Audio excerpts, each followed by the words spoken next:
జై గురుదేవ్, జై శ్రీరామ్. ఇవాళ నా చైల్డ్హుడ్ ఫ్రెండ్ మర్సీ ఎట్కిన్సన్లో 7th వరకు చదువుకున్నాం అనమాట. ఆ తర్వాత మేము 7th నుంచి మా వాణి నికేతను, ఆ తర్వాత స్టెల్లాకి వెళ్ళిపోయాం. తను మాత్రం 11th వరకు అక్కడ చదివి తర్వాత నీ జర్నీ గురించి చెప్పు Mercy. Thank you Manjari for giving me this opportunity. నేను native of Vijayawada, Krishna district. యాట్కిన్సన్లో మరి మంజరితో పాటు 7th వరకు చదువుకున్నాం. నేను 11th వరకు కంటిన్యూ చేశాను. 7th మంజరి ఉన్నప్పుడు చాలా ఫ్రెండ్లీగా, చాలా క్లోజ్గా, చాలా ప్లేఫుల్ అట్మాస్ఫియర్, జోవియల్ అట్మాస్ఫియర్ ఉండేది క్లాస్ రూమ్లో. తన absence we use to feel in the years ahead in the school. ఏంటి స్కూల్లో కూడా ఉంది అలాగా? చాలా జోవియల్గా ఉండేది, ఎప్పుడు కూడా మంచి అట్మాస్ఫియర్ ఉండేది మంజరితో ఉన్నప్పుడు. అలాంటిది తన మెట్రిక్ వెళ్ళిపోవడంతో మాకు చాలా ఫీల్ అయ్యేవాళ్ళం. మరి 11th వరకు అలాగే బోరింగ్గా ఉండేది, డల్గా ఉండేది. But at we continued, but we felt her absence. And 11th అయిపోయిన తర్వాత యాట్కిన్సన్లో మంజరి ఐ స్టడీడ్ ఇన్ మాంటిసరీ మహిళా కళాశాల. ఇంటర్మీడియట్ డిగ్రీ కూడా మాంటిసరీ మహిళా కళాశాలలో చేయటం జరిగింది, కోటేశ్వరం గారి దగ్గర. మరి కోటేశ్వరమ్మ గారు, నేను ఆర్టీఓ అయిన తర్వాత కూడా ఆవిడ ప్రతి సంవత్సరం పిలిచేవాళ్ళు. మా యాన్యువల్ డే అవుతుంది, నువ్వు రా చీఫ్ గెస్ట్గా, లేకపోతే నువ్వు వచ్చి చీఫ్ గెస్ట్ రాపోయిన నువ్వు వచ్చి ఏదైనా మాట్లాడు, హావ్ టు స్పీక్ అని చెప్పేది. ప్రతి సంవత్సరం దానే స్వయంగా పిలిచేది. ఇది డిగ్రీ అయిపోయిన తర్వాత నేను పీజీకి జేఎన్యూ వెళ్ళాను. జేఎన్యూలో ఎంఏ స్కూల్ ఆఫ్ ఇంటర్నేషనల్ స్టడీస్లో ఎస్ఐఎస్ స్టడీస్లో చేయటం జరిగింది. మరి మెడిసిన్ కూడా చేసాం అనుకుంటుందా? First you got medical seat అని చెప్పేసి కూడా గుర్తు. ఇంటర్మీడియట్ అయిపోయిన తర్వాత మెడికల్ ఎంట్రన్స్ రాశాను, చాలా కాలేజెస్ ఎంట్రన్స్ రాశాను, సెలెక్ట్ అవ్వడం జరిగింది. So I preferred CMC Vellore and joined in CMC Vellore. 2 months 3 months ఉన్నాను వెల్లూరులో. తర్వాత నచ్చక ఇంకా నేను వచ్చేసి నేను ఆర్ట్స్లో జాయిన్ చేయటం జరిగింది. డిగ్రీ ఆర్ట్స్తో తీసుకున్నాను, అదే కంటిన్యూ చేశాను. అదే I wanted to become an administrator. నాకు మెడిసిన్కి నాకు పెద్దగా ఇంట్రెస్ట్ పుట్టలేదు. So I wanted to continue as an administrator. ఎలాగైనా నేను ఐఏఎస్ అవ్వాలి, నేను ఇండియన్ అడ్మినిస్ట్రేటివ్ సర్వీస్లో ఎంటర్ అవ్వాలి అన్న కోరికతో ఆర్ట్స్ చేయటం జరిగింది. ఓ, అయితే మీ డాడీకి చాలా బాధ అనిపించింది. ఆ తర్వాత నేను ఎప్పుడైతే సైన్స్ నుంచి సడన్గా ఆర్ట్స్కి స్విచ్ ఓవర్ అయ్యానో మా డాడీ చాలా ఫీల్ అయ్యారు, చాలా బాధపడ్డారు. అయినా సరే నేను మా డాడీకి చెప్పాను ఒకే ఒక మాట, నేను దీంట్లో రాణించలేకపోయినా నేను అట్లీస్ట్ సివిల్ సర్వీసెస్లో నేను వస్తాను, నేను నెగ్గుతాను అన్న కాన్ఫిడెన్స్ బిల్డప్ చేశాడు అప్పుడే మా డాడీకి. ఓకే, 4 బ్రదర్స్, నువ్వు ఒక సిస్టర్. 5 బ్రదర్స్, 5 బ్రదర్స్, 2 సిస్టర్స్, నేను youngest of all. Okay okay. So నువ్వు ఇలాగా అయ్యావు కదా, ఎక్కడెక్కడ పోస్టింగ్లు చేసావు? నేను ఆర్టీఓగా, డైరెక్ట్ రిక్రూట్ ఆర్టీఓగా సెలెక్ట్ అయ్యాను 1990లో. అంతకుముందు నేను లెక్చరర్గా వర్క్ చేశాను సిఆర్రెడ్డి ఉమెన్స్ కాలేజ్లో, ఏలూరులో. వర్క్ చేసినప్పుడు కూడా నాకు సబ్జెక్ట్ కూడా మంచి టచ్లో ఉండాలని కోచింగ్ ఏమి తీసుకోలేదు మంజరి. సబ్జెక్ట్ టచ్లో ఉంటుందని పొలిటికల్ సైన్స్లో టీచ్ చేశాను. ఆ సబ్జెక్టే నేను ఎన్నుకున్నాను ఆప్షనల్ సబ్జెక్ట్ కింద, గెలవటం జరిగింది. సో గ్రూప్ 1లో ఆర్టీఓగా సెలెక్ట్ అయ్యాను. ఆర్టీఓగా సెలెక్ట్ అయ్యి ఫస్ట్ పోస్టింగ్ వచ్చి వైజాగ్. ఆ తర్వాత నేను ఏలూరులో చేశాను, ప్రకాశం డిస్ట్రిక్ట్లో చేశాను, గుంటూరులో చేశాను, తర్వాత రంగారెడ్డిలో చేశాను, సంగారెడ్డిలో చేశాను, మహబూబ్ నగర్లో చేశాను. ఆల్ ఓవర్ మేబీ కర్నూలులో చేయాలి. Most of the districts in AP as well as in Telangana I covered. అంటే అప్పుడు ఇంకా ఆంధ్ర వాజ్ నాట్ డివైడెడ్ కదా, బైఫర్కేషన్ ముందు అన్ని డిస్ట్రిక్ట్స్లో చాలా వరకు డిస్ట్రిక్ట్స్లో చేయటం జరిగింది. మా నేచర్ ఆఫ్ డ్యూటీ ఏంటంటే ఎక్కువ మాకు టార్గెట్స్ ఉంటాయి మంచిది. టార్గెట్స్ అచీవ్ చేయాలి, ఎక్సీడ్ చేయాలి. మరి అచీవ్ అంటే ఏం టార్గెట్స్? ఇప్పుడు రెవెన్యూ టార్గెట్స్. మాకు డిపార్ట్మెంట్కి revenue oriented department basically it is.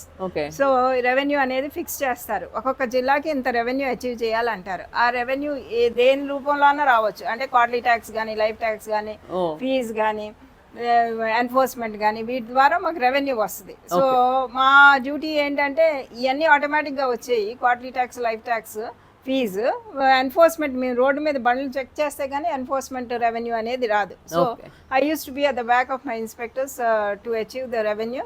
And we in turn we used to fix targets to the inspectors so that they achieve the revenue. So in whichever districts I worked, I have seen to it that they get full my target is achieved. Okay okay. అది. ఆ తర్వాత ఈ మధ్యన ఇప్పుడు paint చేస్తారని అన్నావు కదా, ఇప్పుడు లైట్స్ సగం పెయింట్ చేసేవారు, ఇప్పుడేమో కళ్ళల్లో పడుతున్నాయి, దాని గురించి ఒకసారి ఇప్పుడు చెప్పు. 2006లో we conducted a special drive while I was working as Deputy Transport Commissioner Rangareddy, conducted a special drive. అప్పుడు డ్రైవ్ చేసినప్పుడు this was the major issue on which we dealt with. Half head light painting అనేది black కలర్లో ఉండాలి. So black కలర్లో లేకపోతే మేము check చేసి case రాసేవాళ్ళం, black కలర్లో ఉంటే కనుక పోనిచ్చేవాళ్ళం. బ్లాక్ కలర్లో లేకపోతే ఎన్ఫోర్స్మెంటే కాకుండా we use to create awareness among the citizens so that even the public should know that we should be painted with black colour. Half of the head light should be painted with black colour. ఆ తర్వాత ఏం జరిగిందంటే మ్యానుఫ్యాక్చరర్సే inbuilt mechanism అనేది తీసుకురావటం వలన so that dim డిప్పు లేకుండా ఆటోమేటిక్గా అది డిమ్ము డిప్పు చేసుకునేటట్టుగా ఇన్బిల్ట్ మెకానిజం అనేది వెహికల్లో తీసుకురావడం జరిగింది. కానీ ఇప్పుడు ఏంటంటే అది అవేర్నెస్ లేదనుకుంటా కదా, అవేర్నెస్ అనేది క్రియేట్ చెయ్యాలి. ఇప్పుడు కూడా ఇంకా తెలీదు.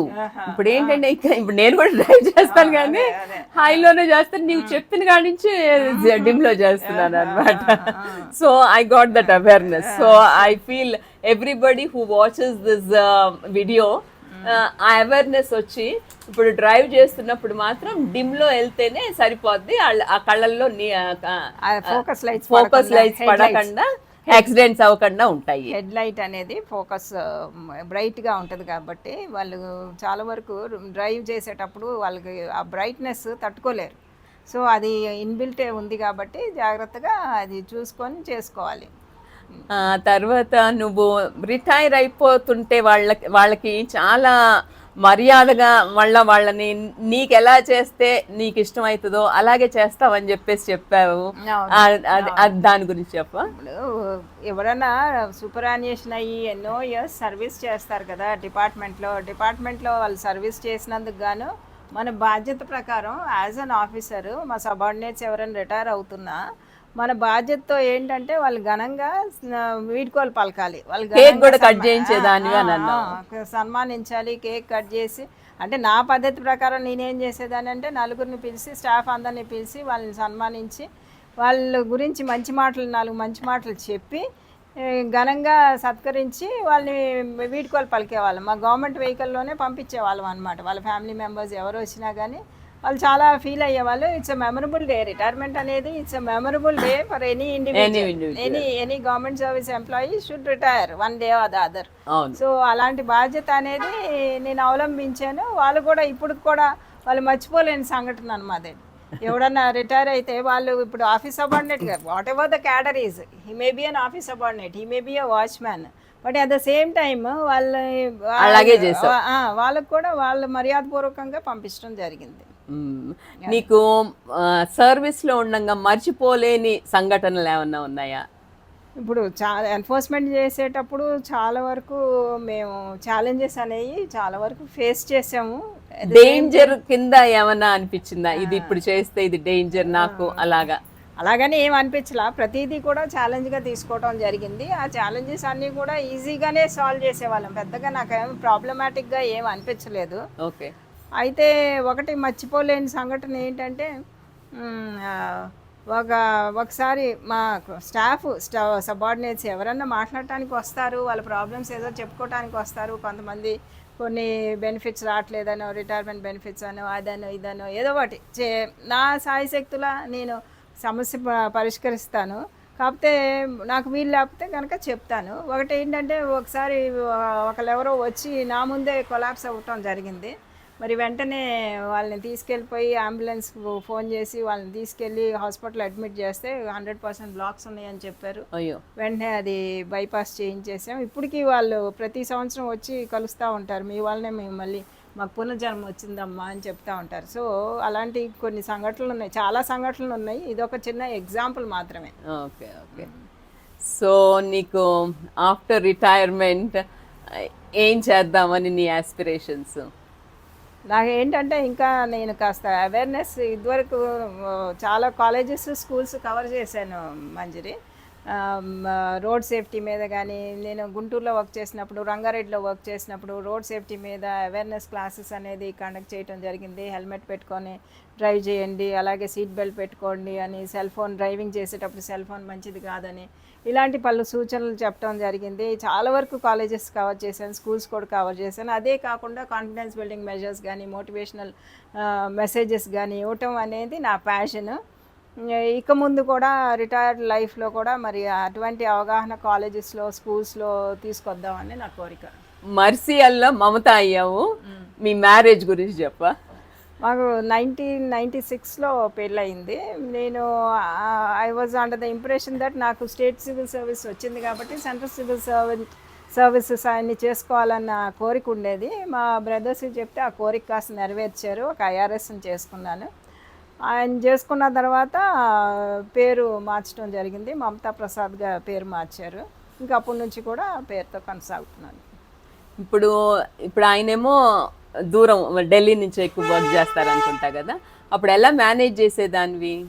ఆయన వన్స్ ఇన్ మంత్ కానీ ఎప్పుడన్నా అర్జెంట్ అయితే వీక్లీ వన్స్ వచ్చేవాళ్ళు. పిల్లలు చిన్నోళ్ళు, కాకపోతే ఒక అమ్మాయి ఒక అబ్బాయి కదా, ఒక అమ్మాయి అబ్బాయి, వాళ్ళు చిన్నోళ్ళు, వాళ్ళు బ్యాలెన్స్ చేసుకునేదాన్ని. ఎటు వర్క్ కానీ, ఇంట్లో కానీ, హౌస్ హోల్డ్ ఈ రొటీన్ వర్క్ కాబట్టి ఇంట్లో వర్క్ పెద్దగా కష్టమయ్యేది కాదు. అటు మా ఆఫీస్ డ్యూటీ కాబట్టి పెద్దగా నాకు వర్క్ బ్యాలెన్స్ చేసుకుంటా ఉండేదాన్ని. ఇప్పుడు వాళ్ళిద్దరు కూడా మళ్ళీ మీ హెరిడిటరీ అన్నట్టు ఇద్దరు ఐపీఎస్ లే చేస్తున్నారు కదా, ఇద్దరు కూడా ప్రిపేర్ అవుతున్నారు civil service, competitive exams prepare అవుతున్నారు. వాళ్ళు కూడా మా కోరిక ఏంటంటే, మా ఇద్దరి కోరిక, మా లెగసీ వాళ్ళు కూడా కంటిన్యూ చేయాలనే కోరిక, వాంఛ. మరి వాళ్ళు నెరవేరుస్తారో లేదో అనేది వేచి చూడాలి. ఇప్పుడు ఇద్దరు అయితే ఎంట్రన్స్ రాస్తున్నారు అనమాట. So very nice off to meet you. And ఏంటంటే నీ జర్నీ తెలుసుకోవడం అయింది. అదేంటంటే మన ప్రేక్షకులకు కూడా ఏంటంటే ఎంతో మంది ఆడవాళ్ళు, they are so many achievers. నా ఫ్రెండ్స్ లోనే there are so many achievers. Unsung heroines అని చెప్పేసి, హీరోస్ అని అనడం నాకు ఇష్టం లేదు, హీరోయిన్స్ అనే చెప్తాను నేను. ఎందుకంటే ఆడదంటే శక్తి. So heroines, unsung heroine, one of my unsung heroine friend, childhood friend is Mamata Mercy. So nice meeting you, Mama. Thank you. Thanks a lot, Manjari, for taking this interview. And ఫ్యూచర్లో కూడా ఇలాంటి interviews తీసుకోవాలని, ఎంతోమంది లేడీస్ని inspire చేయాలని, motivate చేయాలని కోరుకుంటూ సెలవు తీసుకుంటున్నాను. జై గురుదేవ్, జై శ్రీరామ్.